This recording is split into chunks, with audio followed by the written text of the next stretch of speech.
Hey all, so this is part 2 of my build for the Mugen MBX6R. So I encourage you to go back and look at part 1, get an idea of kind of where we're at so far and how we got here. At this point, part 2, what we're going to do is put on the electronics and then put on the engine, do the shocks, all that good stuff, get the body painted, and then get it tuned. So let's begin with electronics, and I want to talk a little bit about what I'm going to be rocking on this thing. For my throttled servo, I'm going with the Savix 1258, and the spec on this, as far as speed, this is a lightning fast servo. It goes 60 degrees in 0.08 seconds. It's got a lot of torque. I think the torque on it's like at least between 130 and 180. So this is my first Savix to have. We'll see how it works, but I think I made a really good decision on the throttle servo for this. And of course, on my steering servo, I'm going with the Hi-Tech 7955, which is just a violent servo. I mean, this thing throws out more than 300 ounces per inch of torque. The speed on it's pretty good. It's good. I mean, I think it's 11 seconds or something like that. So I have one on the D8T. Of course, it acted up, and I had to send it to Hi-Tech, but they're fixing it.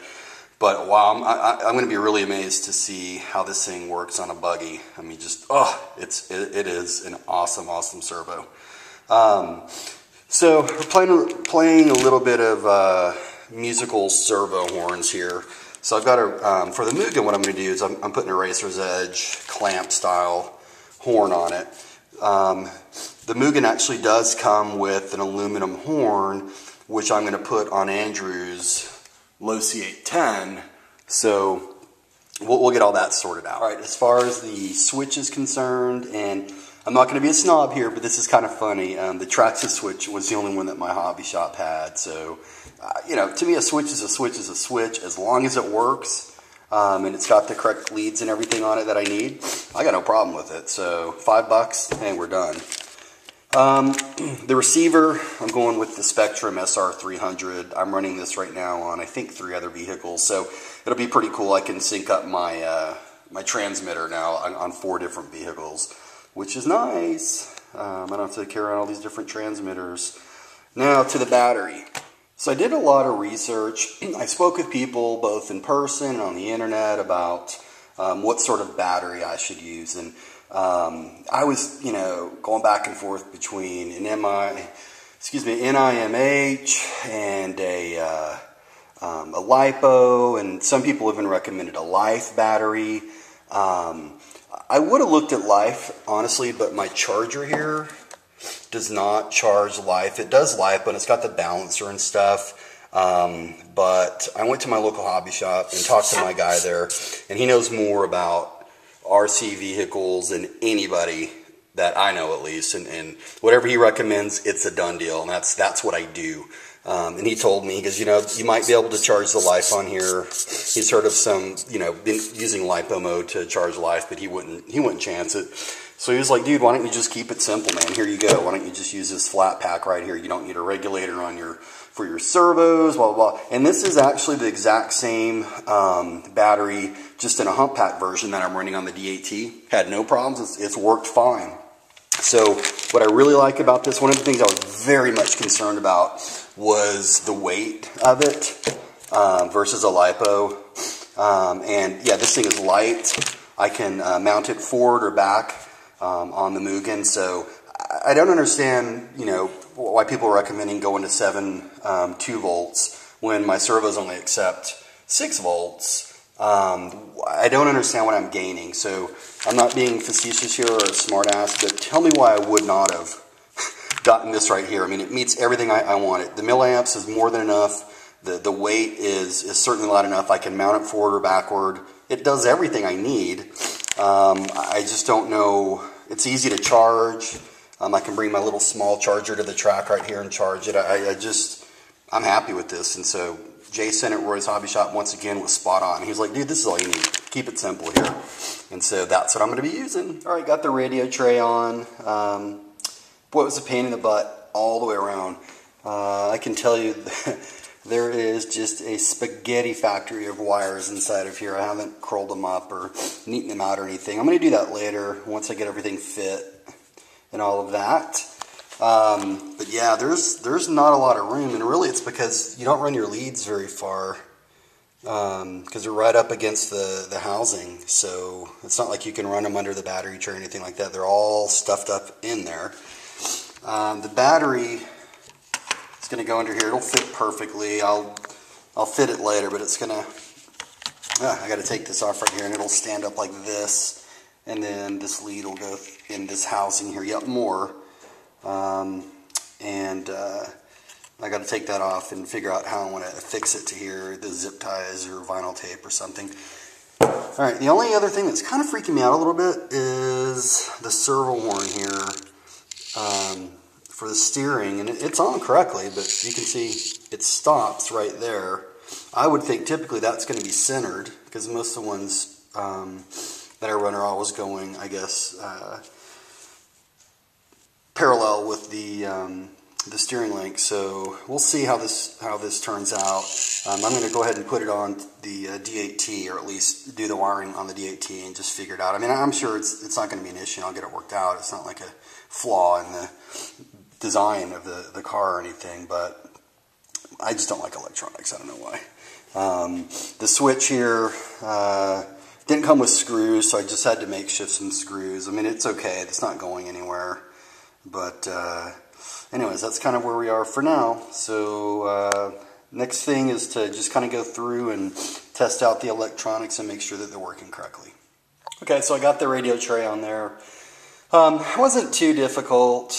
Just it's a lot of pieces. I mean, this thing is obviously very serviceable. Let's see, there's not much room at all in here. It looks a lot bigger than it really is. So there's just a spaghetti factory of wires up in here. I haven't neatened them up or anything. I'm going to wait till I get everything set, then I'll begin fitting everything. And the reason is the actual wires themselves, the servos are pushed right up against the housing, so there's a lot of length on these wires right here. And so instead of typically running everything under the radio tray or whatnot or around it, you know, I guess I could loop it or something like that. I don't know. We'll figure it out, but it's stuffed in there pretty good. The other thing is, this is kind of interesting, the antenna. The antenna on the receiver starts about right here, and it's only about maybe 2 inches long. So bottom line is, it comes out here of the antenna hole maybe half an inch at the most, maybe 1/3 of the inch. So I don't know what I'll do to lengthen that. I'll come up with something, I'm sure. And then finally, the battery. I haven't put that in here yet, but it's going to stand up right in here like this. I'll put this lead through this housing. I may Dremel. I may open this up a little bit more. We'll see. But essentially, I just wanted to get it on, get everything fit, and then begin kind of, you know, putting the electronics in, you know, hooking them up and all that good stuff. So now it's really just a matter of putting the steering links on.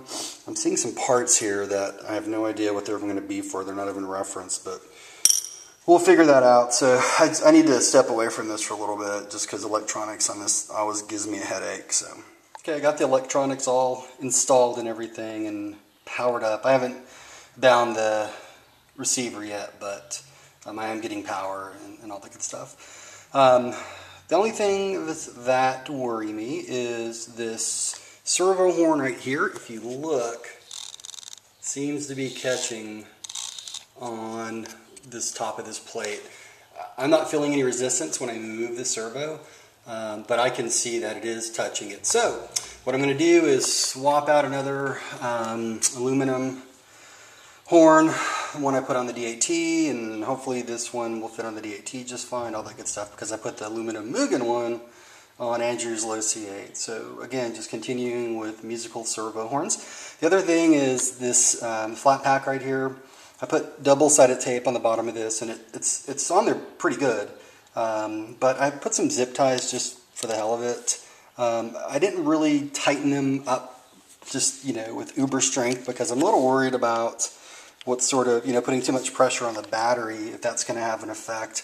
Also, I don't like these because if I do, you know, if let's say I leave them like this, they slide a little bit, and depending on the servo horn I use, it could touch it right here, it could get in the way, so we'll see. But anyways, that's where we're at so far. Alright guys, so it turns out this Racer's Edge horn is not going to work. And you can kind of see right there's the reason. It at least appears as though this section right here is rubbing up against the top brace for the battery. And so, I mean, it doesn't seem to impede it, just as far as like moving it, but I don't want to chance this at all. So it's time to switch out. There we go, so that's better there. Plenty of clearance.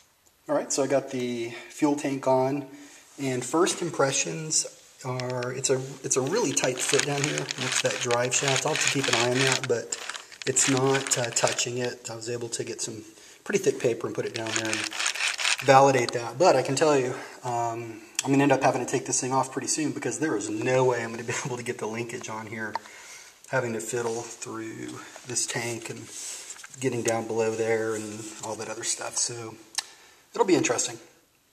All right, so I started to actually do the clutch setup. And I went as far as putting on the flywheel and getting one shoe on, but I started looking closer at it and thought to myself, I'm eventually going to upgrade to an M2C 4-shoe with an adjustable flywheel, so I went ahead and just ordered it, and it'll be here Wednesday. So at this point I'm just going to hold off on mounting the engine and putting the clutch on and all that good stuff, and I'm going to jump ahead and go ahead and start on the suspension. So the shock setup is coming along fine. I'm actually using, of course, the stock settings, which is 45 in the front and 40 in the back. I'm also using Mugen's brand as opposed with, because I've got a bunch of Associated and Low C brands all in various weights, including 45 and 40. But I just want to use this one and see how it, see how it does. Try to do everything stock except for the clutch. Let's see if there's anything else of note. Definitely enjoying the digital calipers on this because I'm getting everything down equally set to the exact millimeter. And at this point, just letting the air bubbles kind of recede. And you can see you don't ever want to invest in any sort of like shock kit or anything like that. I mean, you just use some old tires. They work perfect for resting your shocks on and whatnot. So, all right, let's go ahead and finish the shocks. Okay, so I got the shocks assembled, and I'm going to wait to mount them until I get tires actually before mounting them. Even though the mounting hardware looks pretty good. Let's see. So I ended up doing full rebound in the front and 3/4 rebound in the rear for no other reason than I've never tried that. I don't believe. Not that I'm savvy enough to where I can even probably tell a difference, but it was still fun nonetheless using the digital calipers and even on the rebound, making sure I had it within a millimeter as far as the rebound. So again, everything is precise on this. I'll be very interested to see what sort of a difference it makes. Hopefully it'll make me a better driver.